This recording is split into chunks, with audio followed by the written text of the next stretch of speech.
Hello, and welcome to Setting the Standard, the podcast about wireless radio standards creation from the Wireless Innovation Forum. I'm your host and Communications Director of the Forum, Stephanie Hamill. In this episode, we're talking with the Forum's Chief Regulatory Officer, Prakash Moorut of Shure, about an exciting new international project for the Forum on automated and dynamic spectrum access for scalable and on-demand private networks. Hi, Prakash. How are you doing today? Doing good, Stephanie. How are you? Great, thanks. So I brought you here to talk about your new project on automated and dynamic spectrum access for scalable and on-demand private networks.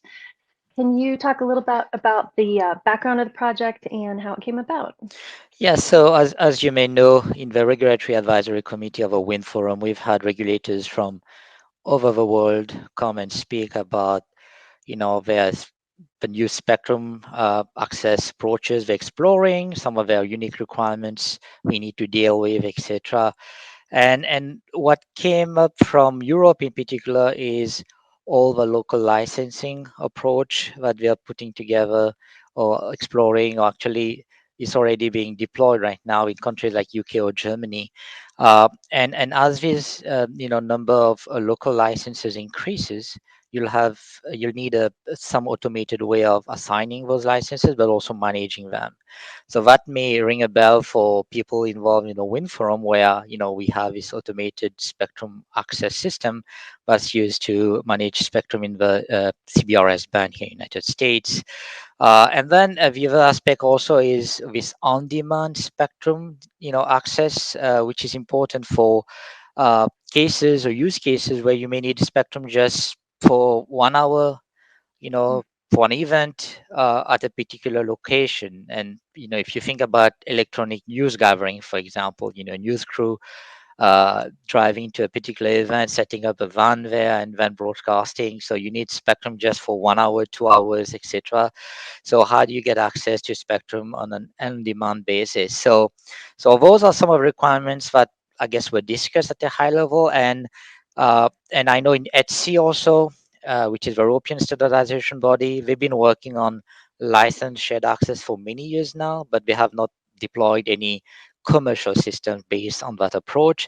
While here in the United States, we've been working on the spectrum access system for the CBRS band, and we've been deploying quite successfully, as you know. So yeah, we just thought we should be talking to each other more, and also work on a common project where maybe some of the work we've done here in the United States can be leveraged to maybe meet some of the requirements that we have in Europe and some of the use cases I just mentioned, and vice versa. Some of the work that we've done in Europe could probably be leveraged for some of the new use cases that maybe we have not thought about here in the United States, especially the one about electronic news gathering, for example, which I think is quite interesting and unique. So we reached out to ETSI, and and they were willing to work with us. They see the value of this project for them too, and yeah, that's how it came about. So. And it's in the 3.8 to 4.2 gig band, right? Yeah, that's the main band we are targeting, but everything we develop could be applied to basically any band. It should be band agnostic. But the main band for Europe is this 3.8 to 4.2 gigahertz band. Part of that band was auctioned in the United States, mainly to mobile operators, but in Europe, we are exploring that band for verticals, a bit like what we're doing with CBRS here, even if CBRS is also used by mobile operators, but CBRS has enabled so many innovative new use cases, as you know. So yeah, 3.8 to 4.2 gigahertz in Europe is going to be a band that can enable such use cases. It's basically the equivalent of the CBRS band for Europe, but they don't need to deal with the US Department of Defense as incumbents. So we could look at CBRS, maybe strip it out of all the complexity that we had to build in because of the incumbents we have to deal with in the United States, and come up with maybe a simplified version that could be used for Europe, for example. So. Great, great. And so how do you see, obviously you've mentioned the forum's expertise with CBRS, and so how do you see us working with ETSI on this project? Yeah, so very pleased to announce that we have a joint kickoff meeting actually on April 28th. So hopefully you'll be able to post this video before then. Um, That's my goal.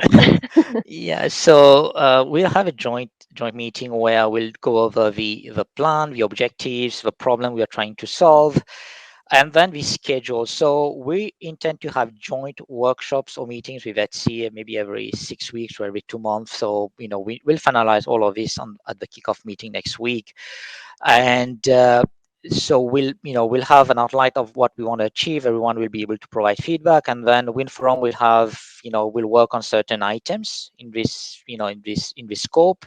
Etsy will do the same thing, and then we'll meet, as I said, at these joint workshops maybe every 6 to 8 weeks to then share information and then share progress, etc. And then we go back, do the work, and meet again, etc. So at the end of the day, I think we will end up with maybe two separate technical reports from each group.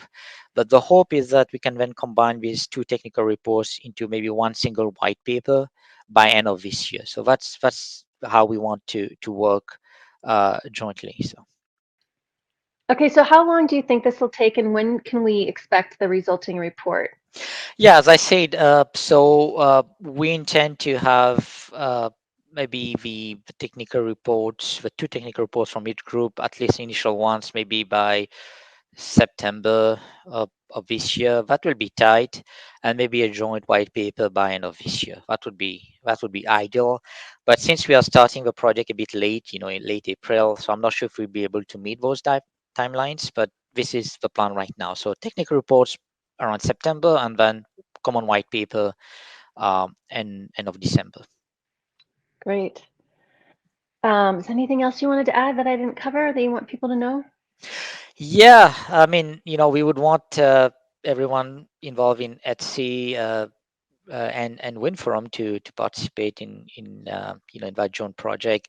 One thing I didn't add is a lot of the projects we work on in WinForum is really US focused. So it was really a clear objective of a board of directors for us to work on project beyond the US boundaries or borders, if you wish. So this is a unique opportunity for us to work on something that's meaningful, because Europe is dealing with similar problems that we are dealing with here. So spectrum sharing is a hot topic there, especially in that 3.8 to 4.2 gigahertz band, but also the 6 gigahertz band is another important topic. So they've opened 6 gigahertz, at least the lower part of 6 gigahertz band, while we've opened the whole range here in the United States for unlicensed use. They've only allowed a low power indoor use without uh, the use of this automated frequency coordination system that we have in the United States, while here we do allow higher power and outdoor use using this AFC. But I know, based on interactions we've been having in the regulatory advisory committee, we've had, for example, France, the French regulator, present to WinForum recently their goal to propose or to CPT, which is the regulatory body in Europe, for them to be able to use higher power and NAFC.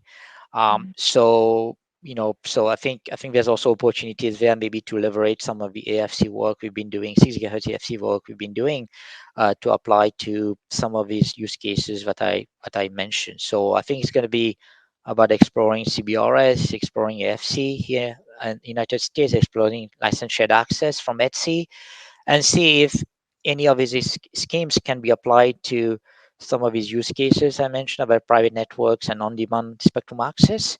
And if not, how can we adapt those frameworks? Or maybe we need a new framework, what we need to develop perhaps jointly with Etsy. So that's really the goal. I'm very excited, about this new project, and I do encourage people to participate, because as we know, work is contribution driven, so we need everyone to be involved and contribute to this work. So thanks. Right. Well, I think it sounds like a great, exciting new international project, and I'm looking forward to seeing that report. Great. Thanks, Stephanie. Thank you. Thank you so much, Prakash. Have a great day. Thanks. Bye.